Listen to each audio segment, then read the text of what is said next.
नमस्कार मु गगन कुमार आपन को स्वागत करुछि जनता एक्सप्रेस पाटणागढ़ गस्त क्रम उपमुख्यमंत्री बलांगीर जिला गस्तरे उपमुख्यमंत्री कनक वर्धन सिंहदेव निजर निर्वाचन मंडली को प्रथम गस्त करिथिबारु कर्मी मानकर उत्साहित परिलक्षित होईछि।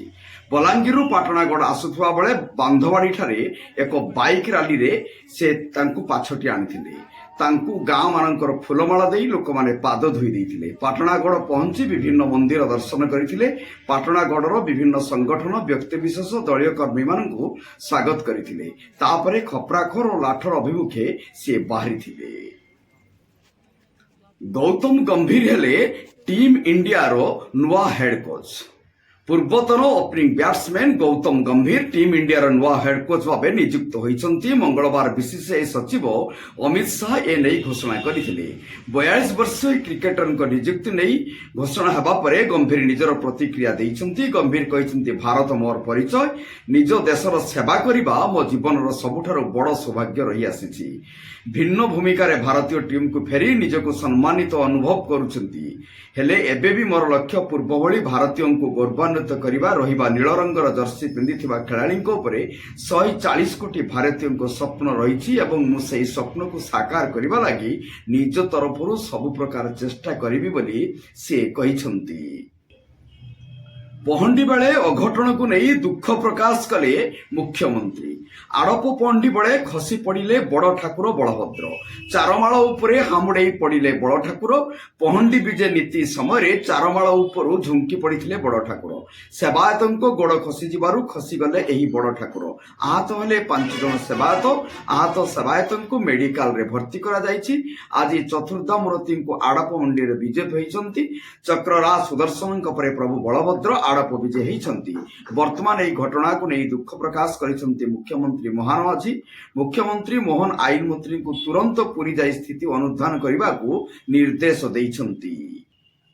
आज बसिबो कैबिनेट रो गुरुत्वपूर्ण आज बसिबो राज्य कैबिनेट बैठक। अनेक गुरुत्वपूर्ण निष्पत्ति उपरे लगिबारे मोहर। बैठक पर लोकसभा भवन स्थित कन्वेंशन सेंटर आयोजित सांबादिक सम्मेलन में राज्य सरकार पक्षर कैबिनेट निष्पत्ति संपर्क में सूचना मिली। जून 12 रे मुख्यमंत्री मोहन चरण माझी मंत्रिमंडल शपथ नहीं। शपथ ग्रहण दिन संध्यार प्रथम कैबिनेट बैठक बसीथिला। बैठक में श्रीमंदिर चारिद्वार खोलिबा, मंदिर पई कार्ब्स पांठी, सुभद्रा योजना, कृषकों धान एमएसपी 3100 टंका करिवार प्रस्ताव को अनुमोदन मिलिथिला। खाईकु खसिला कार, 4 मृत 2 गुरुतर। मंगलवार संध्यारे जम्मू काश्मीर किशोर जिलार डाराना अंचल रे कार दुर्घटना सम्मुखीन होइछि। एही दुर्घटना रे 4 जनक मृत्यु होइथिबा बेले 2 जन गुरुतर आहत होइछन्ति। एही दुर्घटना संपर्क में जम्मू काश्मीर पुलिस रो जन अधिकारी कहिसन्ति जे एक मारुति कार हेरोइन नाला डाचना ठारे खाईकु खसी पड़िथिला। फल घटनास्थल 4 जनकर मृत्यु घटी बेले 2 जन गुरुतर आहत होइछन्ति। दुर्घटना पर स्थानीय लोकों सह पुलिस घटनास्थल में पहुंची आहत मानक चिकित्सा पई जिला मुख्य डाक्तरखाना रे भर्ती करिथिले। केवल प्रश्नपत्र नुह दिने देशर बजेट पेपर भी होइथिला लीक।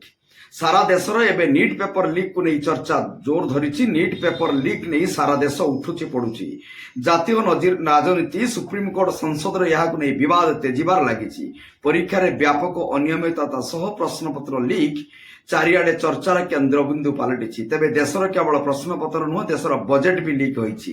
एक रिपोर्ट अनुसार 1950 मसीह संसद उपस्थापन पूर्व देशर बजेट लीक हो जाइतिला। सेतेबेले ए घटना को नहीं सारा देश रे हंगामा होइतिला। एही कारणରୁ तत्कालीन अर्थमंत्री जॉन माथाई को हटाई दिया जाइतिला। ए घटना परे बजेट मुद्रण स्थान मध्य बदलाई दिया जाइतिला। आयुष्मान भारत योजनार हेबो परिवर्तन। 5 लाख बदल में मिल 10 लाख टंकार बीमा। यही बजेट्र प्रधानमंत्री जन आरोग्य योजना पीएमजेवाई एवं आयुष्मान भारत योजना संपर्क में सरकार किछि बड़ घोषणा करिपारंती बोली आशा करा जाउछि। कहा जाउछि आयुष्मान भारत कार्ड रो कवरेज परिमाण को 5 लाख रु 10 लाख वृद्धि करिबा सरकार गुरुतर सचिंता करुछन्ती। जदि या अनुमोदित हुए तेबे प्राय 12 कोटी परिवार एही योजना रे प्रत्यक्ष भाव में लाभ पाइबे। ରାଜ୍ୟରେ ଗୋପାଳନ କ୍ଷେତ୍ରରେ ବୈପ୍ଳବିକ ପରିବର୍ତ୍ତନ ହେବ। ଏନେଇ ଖୁବ୍ ଶୀଘ୍ର ହେବାକୁ ଯାଉଛି ଦୁଗ୍ଧ ବନ୍ୟା ମିଶନ। କେନ୍ଦ୍ର ଯୋଜନା ଗିରିଧାରୀ ମିଶନର ଏନେଇ ଯୁବକ ଓ ମହିଳାମାନଙ୍କୁ ଗୋପାଳନ କ୍ଷେତ୍ରରେ ସ୍ୱାବଲମ୍ବୀ ସହ ଉତ୍ପାଦନ କ୍ଷମତା ବୃଦ୍ଧି ଓ ଦେଶୀ ଜିନିଷ ବ୍ୟବହାର ଉପରେ ଗୁରୁତ୍ୱ ଦେବାକୁ ମତ୍ସ୍ୟ ପ୍ରାଣୀ ସମ୍ପଦ ମନ୍ତ୍ରୀ ଗୋକୁଳାନନ୍ଦ ମଲ୍ଲିକ ସୂଚନା ଦେଇଛନ୍ତି। ମନ୍ତ୍ରୀ କହିଛନ୍ତି ଯେ ରାଜ୍ୟରେ କିପରି ଗୋପାଳନ କ୍ଷେତ୍ରରେ ମହିଳା ଓ ଯୁବକମାନେ ସ୍ୱାବଲମ୍ବୀ ହୋଇପାରିବ ସେ ନେଇ ଯୋଜନା ଲାଗୁ ହେବାକୁ ଯାଉଛି। ଦୁଗ୍ଧ ବନ୍ୟା ମିଶନରେ ଦେଶୀ ଗାଈ ପାଳନ ପାଇଁ ପ୍ରୋତ୍ସାହନ ଦେଉଛୁ।